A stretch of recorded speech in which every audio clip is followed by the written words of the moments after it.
बिस्मिल्लाहिर्रहमानिर्रहीम। अस्सलाम वालेकुम। आज हमारा लेक्चर जो है वो नंबर थ्री के ऊपर है। नंबर थ्री के कुछ थ्योरम्स हैं जो कि डिविजिबिलिटी के चैप्टर पे हैं और वो रह गए थे हमारे, तो उसको कंप्लीट कर लेते हैं। इससे पहले मैंने पिछले लेक्चर में जीसीडी के ऊपर बात की थी। जीसीडी हमने फंडामेंटल थ्योरम ऑफ अरिथमेटिक्स से हमने प्रूव किया था कि जीसीडी किस तरह से फाइंड आउट कर सकते हैं, यानी कि नंबर्स को किस तरह से प्राइम फैक्टराइजेशन में लिख के उनका जीसीडी और एलसीएम भी फाइंड किया जा सकता है। उसके बाद हमारे पास आता है कुछ छोटे छोटे से रिजल्ट्स हैं, जैसे √2। नॉर्मल लाइफ में भी हमें पता है कि √2 जो है वो एक इरेशनल नंबर होता है, ये रैशनल नंबर नहीं होता। तो √2 जो है इसको √2 हमें वैसे भी पता है कि इरेशनल नंबर होता है, लेकिन अब इसे नंबर थ्री में देखते हैं कि कैसे प्रूफ करते हैं कि √2 is not a rational number. इसमें सपोज़ ये करेंगे, स्टार्ट में सपोज़ करें कि √2 आपका रैशनल नंबर है। It can be written as the form of p/q और a और b, and a and b both are integers and हम इन्हें पॉजिटिव इंटीजर्स लेंगे। एंड सेकेंडली जो डिनोमिनेटर है that should be not zero. And हम ये कंसिडर करेंगे कि ये जो फ्रैक्शन हमारे पास लिखी हुई है सिंपलेस्ट फ्रैक्शन है, यानी कि फर्दर न्यूमरेटर और डिनोमिनेटर में कुछ भी कॉमन नहीं है, फर्दर ये डिज़ॉल्वेबल नहीं है फ्रैक्शन। तो इसके लिए लाजमी है कि आप ये कंसिडर करें कि डिनोमिनेटर और न्यूमरेटर में जो आपके पास a और b वैल्यूज़ हैं उनका जीसीडी आपके पास 1 है। नेक्स्ट स्टेप में 2 को उधर शिफ्ट कर लिया, अंडर रूट को ख़त्म किया, स्क्वायर रूट को, तो हमारे पास 2b² = a² आ गया। अब a² के दो फैक्टर्स आपके पास आ गए, एक 2 और एक b² आ गया। 2b a² को डिवाइड करता है और b² भी a² को डिवाइड करता है। तो हमने अपने डिज़ायर्ड रिजल्ट यहाँ से निकाला कि b² जो है वो a² को डिवाइड करता है। अब ये अंडरस्टूड ऑब्जर्वेशन से है कि अगर b² a² को डिवाइड करता है तो ये एक जनरल लाइफ से, मतलब आप एक जनरल सा रिज़ल्ट है अंडरस्टूड कि अगर किसी नंबर का स्क्वायर किसी नंबर को डिवाइड कर रहा है तो वो नंबर भी डेफिनेटली उस नंबर को पूरा डिवाइड कर रहा होगा। ये जनरल ऑब्जर्वेशन है। अब इस b के बारे में आप अंदाज़ा लगाएं कि b जो है वो आपके पास ज़ाहिर है डेफिनेटली ग्रेटर देन 1 है। आप इसे इसका यहाँ पे आप इसको कंसिडर कर रहे हैं, अगर b को कंसिडर करते हैं, सपोज़ करें कि ये ग्रेटर देन 1 है, ठीक है।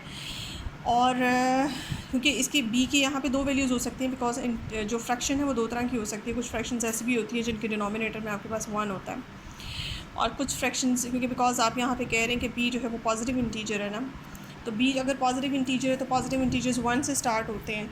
तो इसमें दो वैल्यूज़ बनती हैं b की हो सकता है एक वैल्यू इक्वल टू 1 हो और हो सकता है b ग्रेटर देन 1 भी हो। पॉजिटिव इंटीजर्स स्टार्ट ही 1 से होते हैं।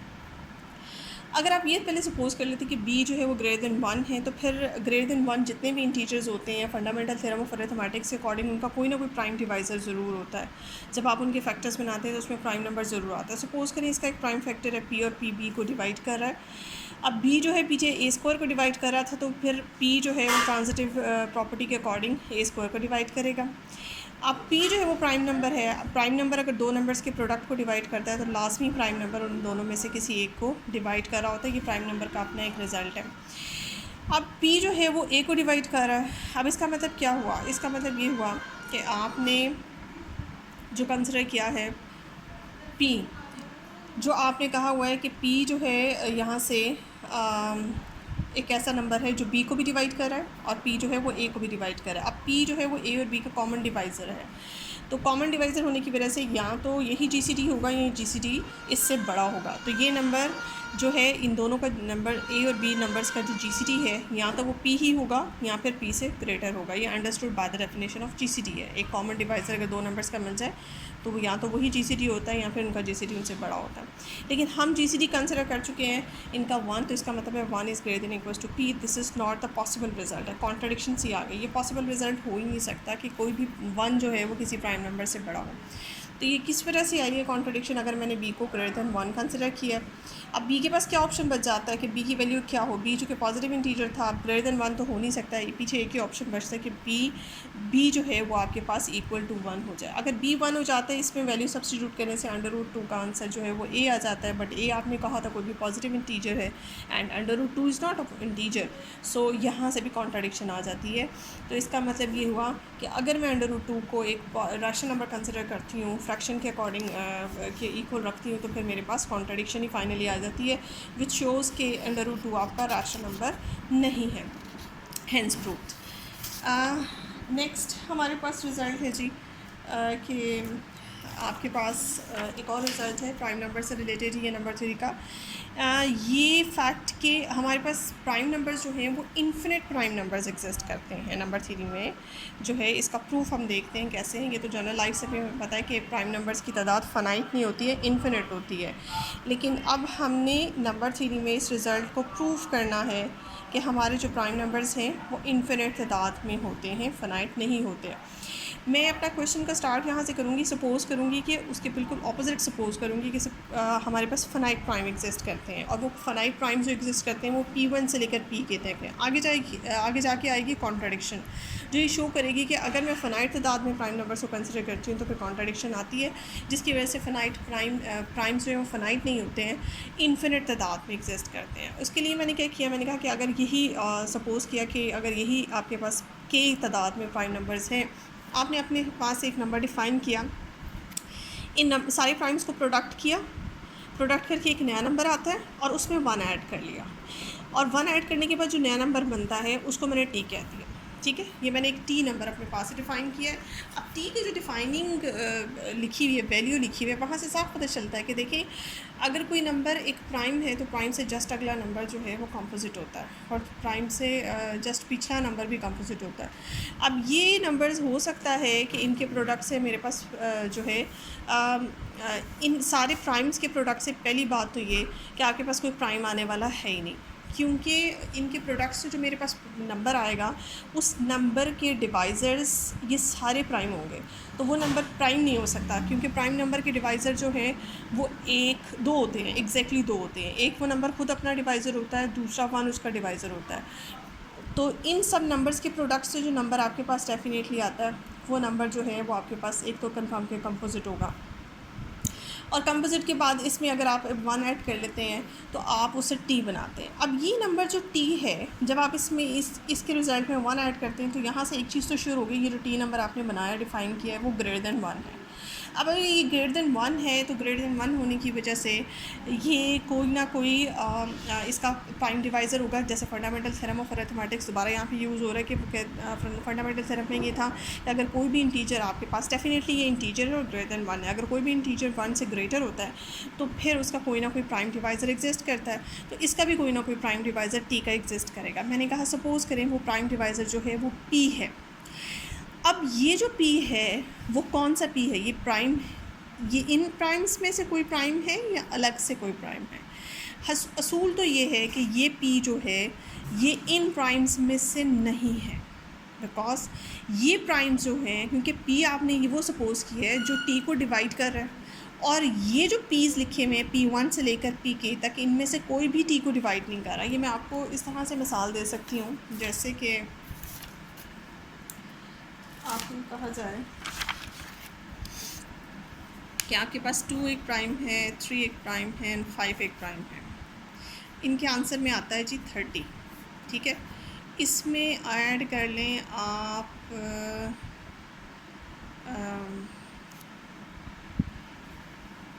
इसमें ऐड कर लें आप 1। ठीक है, अकॉर्डिंग टू बिल्कुल जैसे मैंने टी जनरेट किया हुआ है ना, आपने क्या किया, एक प्राइम, दो प्राइम, तीन प्राइम, मिसाल लेने के लिए 2 3 5 ये तीन प्राइम्स का प्रोडक्ट लिया जो कि आपके पास आता है 30 आ गया, और 30 में जब आप 1 ऐड कर लेते हैं तो आपके पास आंसर आता है जी 31। इसको कह देंगे टी है। अब आप ऑब्वियसली देख सकते हैं कि आपकी ये तीनों प्राइम्स 2 3 5 इन तीनों में से कोई प्राइम भी इस 31 को डिवाइड नहीं कर रहा। अगर तो आप 1 ऐड ना करते फिर तो ये तीनों इस नंबर के टी के फैक्टर्स होते, लेकिन आपने इसमें 1 ऐड कर लिया। अब ये तीनों नंबर्स जो प्राइम नंबर्स हैं इसके फैक्टर्स नहीं हो सकते। पहली बात तो ये, तो फंडामेंटल थ्योरम तो लगता ही लगता है, फंडामेंटल थ्योरम तो गलत हो ही नहीं सकता। फंडामेंटल थ्योरम भी कहता है कि कोई ना कोई प्राइम ऐसा एग्जिस्ट करता है जो टी का डिवाइज़र है, और वो प्राइम इन प्राइम्स में से नहीं हो सकता। ठीक है, वो क्यों नहीं हो सकता, मैंने आपको एग्जांपल लेके दिखा दी। अब ये प्राइम्स क्योंकि टी को डिवाइड ही नहीं कर रहे, अब यहीं से कॉन्ट्राडिक्शन जनरेट हो गई। एक तरफ तो आप कहते हैं कि टी का कोई ना कोई प्राइम डिवाइज़र एग्जिस्ट करता है, और वो प्राइम डिवाइज़र इन प्राइम डिवाइज़र से डिफरेंट होता है, क्योंकि इनमें से कोई भी प्राइम टी को डिवाइड नहीं कर रहा। और दूसरी तरफ आप ये कहते हैं कि जो एग्जिस्टेंस है सिर्फ इतने ही प्राइम्स एग्जिस्ट करते हैं, इनके अलावा कोई और एग्जिस्ट नहीं कर सकता। तो आपके सामने ये मिसाल है कि अगर आप कहते हैं कि के प्राइम्स एग्जिस्ट करते हैं तो फंडामेंटल थ्योरम को अप्लाई करने के बाद एक और पी प्राइम डिवाइज़र मैंने इंट्रोड्यूस करा दिया। इसी तरह से आप बहुत से और प्राइम डिवाइज़र्स निकाल सकते हैं। तो ये जो मेरी सपोजिशन है कि यहाँ के ही प्राइम डिवाइज़र्स एग्जिस्ट करते हैं, के ही प्राइम नंबर्स एग्जिस्ट करते हैं, ये गलत हो जाएगी, यहीं से कॉन्ट्रडिक्शन आ जाएगी। तो फिर ये कॉन्ट्रडिक्शन शो करेगी कि अब जो प्राइम नंबर्स हैं वो फ़नाइट नहीं होते, वो इन्फिनिट ही होते हैं। ये हमारा सेकंड थ्योरम हो गया। इसके अलावा एक और थ्योरम प्रोपोजिशन है छोटी सी कि आपके पास अगर एक एन नंबर है और वो ग्रेटर देन 1 है और वो कंपोजिट नंबर है, कंपोजिट इंटीजर है, तो फिर एक प्राइम नंबर ज़रूर ऐसा एग्जिस्ट करता है जो उस नंबर को डिवाइड करेगी। तो हमें पता है, ये तो हमें फंडामेंटल थ्योरम से ही बात पता है कि कोई ना कोई प्राइम नंबर एग्जिस्ट करता है और वो उस नंबर को, उस इंटीजर को डिवाइड करेगा। लेकिन साथ में ये फैक्ट भी है कि वो प्राइम नंबर उस नंबर के स्क्वायर रूट से लेस देन इक्वल होगा, या उसके स्क्वायर रूट से लेज़र होगा या उसके स्क्वायर रूट से इक्वल होगा। ठीक है, ये भी आपने शो करना है। इसके लिए हमने सपोज़ किया कि कोई कंपोजिट नंबर n सपोज़ कर लिया जो कि ग्रेटर देन 1 है। This implies n is equals to a b for any a and b। A b कोई से इंटीजर्स हैं और ये आप यहाँ पे कह लेंगे ये पॉजिटिव इंटीजर्स हैं, क्योंकि पॉजिटिव इंटीजर, क्योंकि आपने खुद कहा है कि n आपका ग्रेटर देन 1 है तो मीन पॉजिटिव इंटीजर ही हुआ ना। तो आप ये कंपोजिट नंबर को मैंने ऐसे लिखा आपके सामने। ये बात याद रखिएगा, कोई भी नंबर कंपोजिट कहलाता ही तब है जब उसके दो डिवाइज़र्स हों और वो दोनों जो हैं वो 1 से हट के हों। क्योंकि अगर n तो प्राइम है तो प्राइम के डिवाइज़र्स या 1 होगा या n खुद होगा। लेकिन अगर उसके वो कंपोजिट है तो कंपोजिट नंबर की जब आप उसको इस तरह से लिखें तो उसकी पहचान ये होती है कि उसके दो डिवाइज़र्स होते हैं, उनमें से कोई भी डिवाइज़र जो है वो दोनों डिवाइज़र 1 से बड़े होते हैं। यानी कि एक नंबर जो कि दो नंबर्स इंटीजर्स के प्रोडक्ट में लिखा जा सकता है और वो दोनों नंबर्स 1 से बड़े होते हैं, यानी कि मिनिमम उनकी वैल्यू 2 से शुरू होती है। और डेफिनेटली वो चूँकि n के डिवाइज़र्स हैं, n के फैक्टर्स हैं, तो वो n से तो लेस होंगे। ये दो a और b के बारे में ये फैक्ट है। अब इसमें a और b आपस में क्या रिलेशन रखते हैं, a और b क्या इक्वल हैं, क्या a लेस है b से, क्या a ग्रेटर है b से। तो दोनों ऑप्शंस आप कर लेते हैं कि a जो है सपोज़ करें कि लेस दैन इक्वल है b से, और दूसरा केस आप करेंगे कि अगर जब आप ये लेट करेंगे कि b is less than equal to a, तो दूसरा केस है वो सेम इसी पैटर्न पे चलेगा और इसी तरह का रिज़ल्ट निकलेगा। तो एक केस हम कर लेते हैं, सिमिलरली लिखेंगे कि दूसरे के लिए भी यही रिज़ल्ट आपका आएगा। अगर हम ये सपोज़ कर लेते हैं कि a लेस दैन इक्वल है b से, तो फिर a इंटू b जो है वो ग्रेटर दैन इक्वल होगा a स्क्वायर से। n is greater than equal to a square, दोनों तरफ का स्क्वायर रूट लिया तो n अंडर रूट जो है वो a से ग्रेटर निकला। अब फंडामेंटल थ्योरम के अकॉर्डिंग आपने a माना हुआ है क्या, a को आपने कहा हुआ है कि ये मिनिमम वैल्यू इसकी 2 है, मीन्स a जो है वो ग्रेटर देन 1 है। तो for any integer that is greater than 1 there exist a prime number p according to the statement of fundamental theorem of arithmetics. यहाँ कोई प्राइम p एग्जिस्ट करेगा जो कि a को डिवाइड करेगा। अब a चूँकि आपका इस तरह का था कि a अगर आप यहाँ से देखें, because a is a factor of n और a जो है वो n को डिवाइड करता है और b भी n को डिवाइड करता है, तो आप कहते हैं कि p a को डिवाइड कर रहा है और a जो है वो n को डिवाइड कर रहा है। इसका मतलब है कि p जो है वो n को डिवाइड कर रहा है। अब यहाँ से क्या पता चला कि p आपको एक ऐसा नंबर मिल गया जो कि n को डिवाइड कर रहा है। तो आधी बात आपकी पूरी होगी कि there exist an prime number p such that which divides n। And secondly चूँकि आपने कहा हुआ है कि a लेस देन इक्वल है अंडर रूट n से, तो आपका p जो है वो a को डिवाइड कर रहा है और a जो है तो जाहिर है p भी a से लेस देन इक्वल होगा, p जो a को डिवाइड कर रहा है और a जो है वो इससे लेस देन इक्वल है। दोनों बातों को कंबाइन करके आपके पास आएगा रिजल्ट कि p is less than equal to under root n also, hence prove the second part also. अब आपका ये भी पार्ट प्रूव हो गया। इसके बाद एक छोटी सी प्रोपोजिशन है। प्रोपोजिशन में क्या है कि आपके पास है कि अगर आप ये कंसिडर करते हैं कि for each positive integer n, किसी भी पॉजिटिव इंटीजर n के लिए there exist n consecutive number, उसी n से अगर आप मज़ीद n कंसेक्टिव नंबर्स बनाएं तो वो कंपोजिट होते हैं। मिसाल के तौर पे अगर आपने इंटीजर एक n कंसिडर कर लिया है तो आप ये नंबर्स फॉर्म करेंगे n+1 का फैक्टोरियल +2, n+1 का फैक्टोरियल +3 अप टू n+1 का फैक्टोरियल +n। अगर n आपके पास एक इंटीजर है तो उस इंटीजर से आपने इस तरह के ये n कंसेक्टिव नंबर्स, इंटीजर्स ही हैं ये भी आपके पास n कंसेक्टिव इंटीजर्स है। पहली बात तो ये देखें आप, ये कंसेक्टिव है। n+1 फैक्टोरियल सब में कॉमन है, आपने सबसे पहले वाले में +2 किया, फिर +3 किया, up to so on, last वाले में n+1 किया। इनकी तादाद जो है वो आपके पास n है और ये कंसेक्टिव हैं और ये इंटीजर्स हैं। आपने ये शो करना है कि ये जो कंसेक्टिव n इंटीजर्स लिखे हुए हैं ये सारे के सारे आपस में, ये सारे के सारे कंपोजिट इंटीजर्स हैं। आपने इसको कंपोजिट शो करना है। आपने क्या किया, जनरल फॉर्म ली इसकी, क्योंकि इसकी फॉर्म जो है वो n+1 फैक्टोरियल प्लस 2 को आपने k से रिप्रेजेंट कर लिया और k की वेरिएशन बता दी 2, 3, 4 अप टू ये कहाँ तक वेरिएशन जा रही है, ये n+1 तक जा रही है। तो यहाँ k की वेरिएशन बता दी कि आपका k जो है वो 2 से लेकर n+1 तक वेरी कर रहा है। उसके बाद आपने इस फॉर्म को थोड़ा सा सिंप्लीफाई किया, खोला n फैक्टोरियल जैसे खोलते हैं, फैक्टोरियल जैसे 7 का फैक्टोरियल है तो 7 × 6 × 5 × 4 × 3 1 एक एक नंबर रिड्यूस करते जाते हैं। ये n+1 है, n+1 को देखें, n+1 फिर n-1 करते करते कहीं ना कहीं k+1 आएगा, फिर k आएगा, फिर 3, 2, 1 पे जाके आपका ये फैक्टोरियल जो है वो ख़त्म हो जाएगा और फिर उसके बाद आपके पास ये वाली टर्म प्लस k तो एज इट इज़ रही। अब k का मतलब चूँकि 2 भी है, 3 भी है और अप टू n+1 तक कुछ भी है, तो k जो है वो इनमें से कोई एक नंबर होगा। ये जितने भी नंबर लिखे हैं ये सारे लिखे हैं, तो मैंने वैसे जनरली k लिख दिया है।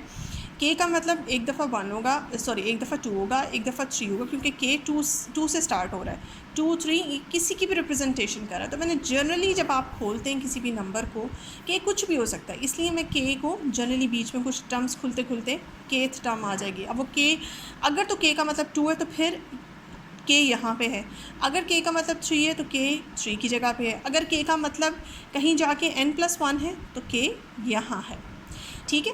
खैर लेकिन k है इनमें से ही। अब आप ये देख लें, ये k की ये है k जिनके ऊपर मैंने लाइन लगाई है वो है k, 2, 3 आगे 4 आगे 5 अप टू लास्ट में n+1।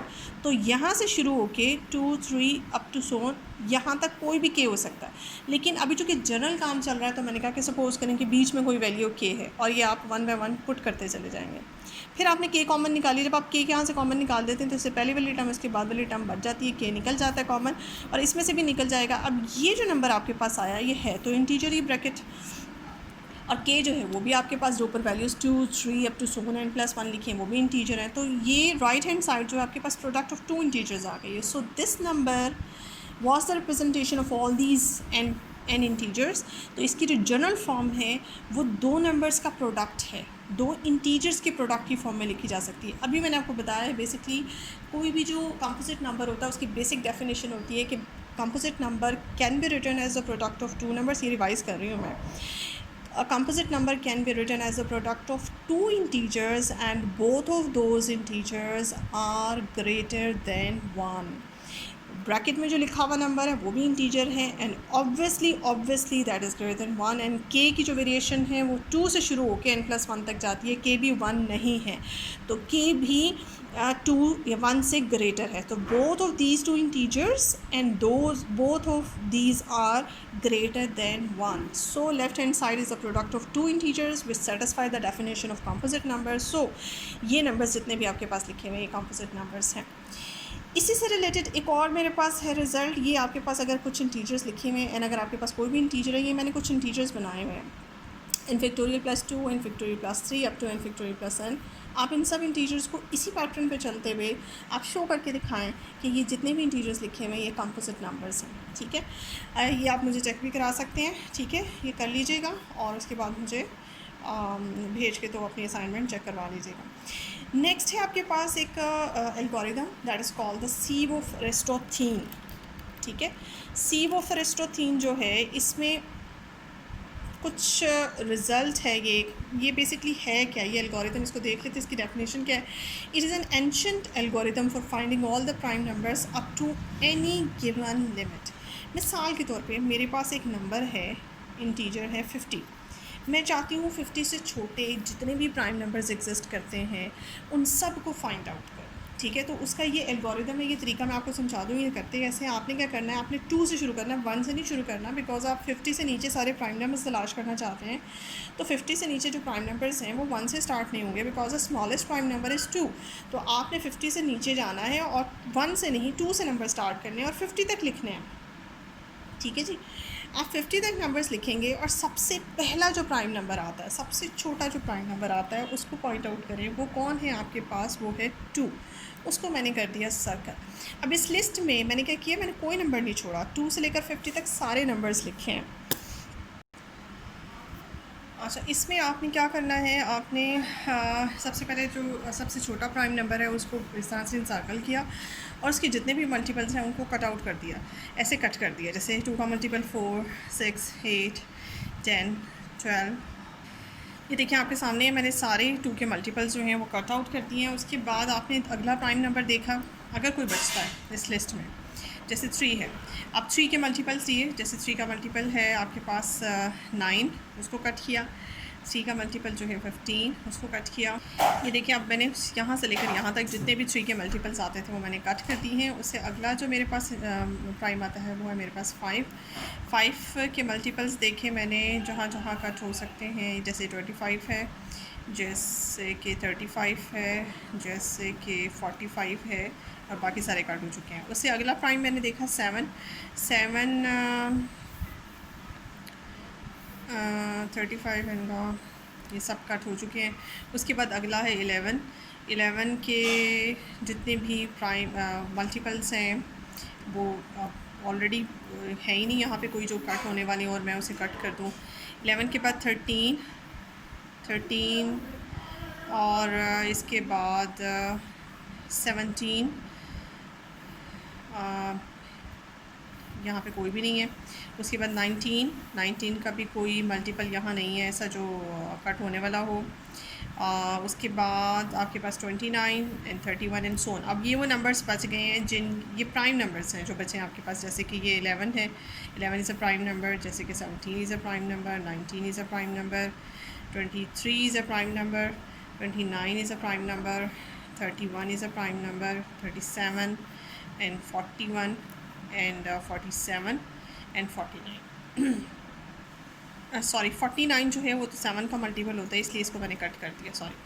ठीक है जी, आपके पास जो बचते हैं वो 47 तक प्राइम नंबर्स। अब मैं इनको लिस्ट आउट कर लेती हूँ। आपके सामने है ये सारे नंबर्स जो कि उसमें से बचे थे उस लिस्ट में। ये आपके सामने ये लिस्ट थी और इस लिस्ट में से जो बचे थे वो मैंने सर्कल कर लिए थे। ये सारे प्राइम्स हैं जो कि इस लिस्ट में बचे हैं और ये लिस्ट जो थी ये सारे प्राइम्स आपके पास 50 से छोटे प्राइम हैं। तो अगर आपने कोई ऐसा तरीका फ़ाइंड करना हो, मतलब ऐसा ये फ़ाइंड करना हो कि किसी एक नंबर, कोई एक नंबर, जैसे इस वक्त मैंने 50 की मिसाल ली है, किसी एक नंबर से छोटे जितने भी प्राइम एग्जिस्ट करते हैं, तो ये है जी आपका सीवोफ अरिस्टोथीन का तरीका। इस तरीके से आपने सारे नंबर्स, लेंथ ही ज़रूर है, इस 2 से स्टार्ट करके 50 तक सारे नंबर्स लिखें और 1 बाय 1 इस प्रोसेस पे चलें। इसके जितने भी स्टेप्स हैं, उसके बाद जो नंबर्स आपके पास बच जाएंगे वो प्राइम भी होंगे और वो 50 से लेस भी होंगे। होप सो कि आपको समझ आ गई होगी। ये है, अगर ये जो स्टेटमेंट, ये जो क्वेश्चन था मेरे पास, ये था कि list all the prime numbers which are less than equals to 50। ठीक है जी, इस तरह से कोई भी नंबर आपको आ सकता है और फिर आप उसको सीवोफ अरिस्टोथीन से इसी तरह से सॉल्व कर सकते हैं। और होप सो कि आपको ये समझ आ गया होगा। इसके बाद आज का लेक्चर हमारा सिर्फ इतना ही, और इंशाल्लाह नेक्स्ट लेक्चर के साथ नेक्स्ट वीडियो में मेरे इस वीडियो को लाइक करें, शेयर करें और मेरे चैनल को प्लीज़ सब्सक्राइब करें। Thank you so much.